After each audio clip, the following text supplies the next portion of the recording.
ಕಾಂಗ್ರೆಸ್ನ ಒಳಜಗಳ ಯಾವುದೇ ಪ್ಯಾಚಪ್ ಆಗಲು ಸಾಧ್ಯವಿಲ್ಲ. ಸಿದ್ದರಾಮಯ್ಯ ಅವರು ರಾಜೀನಾಮೆ ಕೊಡುವ ಕಾಲ ಸನ್ನಿಹಿತವಾಗಿದೆ.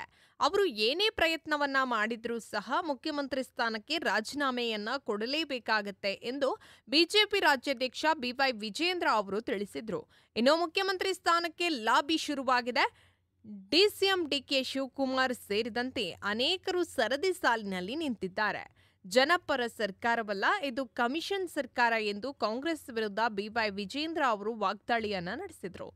ಇನ್ನು ಒಂದು ಕಡೆ ಸತೀಶ್ ಜಾರಕಿಹೊಳಿ ಅವರು ಕೆಪಿಸಿಸಿ ಅಧ್ಯಕ್ಷ ಸ್ಥಾನ ಬದಲಾವಣೆಯಾಗಬೇಕು ಎಂದು ಹೇಳಿಕೆಯನ್ನ ನೀಡಿದ್ರು. ಇನ್ನೊಂದು ಕಡೆ ಡಿಸಿಎಂ ಡಿಕೆ ಶಿವಕುಮಾರ್ ಸೇರಿದಂತೆ ಹಲವರು ಸಿಎಂ ಸ್ಥಾನಕ್ಕೆ ಲಾಬಿಯನ್ನ ನಡೆಸ್ತಾ ಇದ್ದಾರೆ ಎಂದು ಬಿಜೆಪಿ ರಾಜ್ಯಾಧ್ಯಕ್ಷ ಬಿವೈ ವಿಜಯೇಂದ್ರ ಅವರು ಈ ಸಂದರ್ಭದಲ್ಲಿ ತಿಳಿಸಿದರು. ಇನ್ನು ಮೈಸೂರಿನ ಮೂಡ ಹಗರಣದ ಅಡಿಯಲ್ಲಿ ಬಡವರಿಗೆ ಮೀಸಲಿಟ್ಟಂತ ನಿವೇಶನಗಳನ್ನು ಮುಖ್ಯಮಂತ್ರಿಗಳ ಕುಟುಂಬ ಅಕ್ರಮವಾಗಿ ಪಡೆದುಕೊಂಡಿತು. ನಿವೇಶನಗಳನ್ನು ಹಿಂತಿರುಗಿಸಿದ್ರು. ತಪ್ಪು ತಪ್ಪೆ ಎಂದು ಇವರು ತಿಳಿಸಿದರು.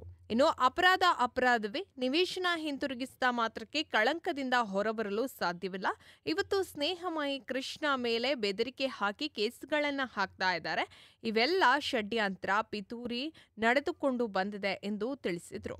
ಇನ್ನು ಸ್ನೇಹಮಯಿ ಕೃಷ್ಣ ನ್ಯಾಯಪರ ಹೋರಾಟವನ್ನ ಕೈಬಿಟ್ಟಿಲ್ಲ, ಅವರನ್ನ ಅಭಿನಂದಿಸುವೆ ಎಂದು ಅವರು ತಿಳಿಸಿದರು. ಇನ್ನು ಸ್ನೇಹಮಯಿ ಕೃಷ್ಣ ಅವರ ಕೋರಿಕೆಯಂತೆ ಹೈಕೋರ್ಟ್ ಪ್ರಕರಣವನ್ನ ಸಿಬಿಐ ತನಿಖೆಗೆ ನೀಡಬೇಕೆಂಬ ವಿಶ್ವಾಸ ಇರೋದಾಗಿ ಹೇಳಿದರು.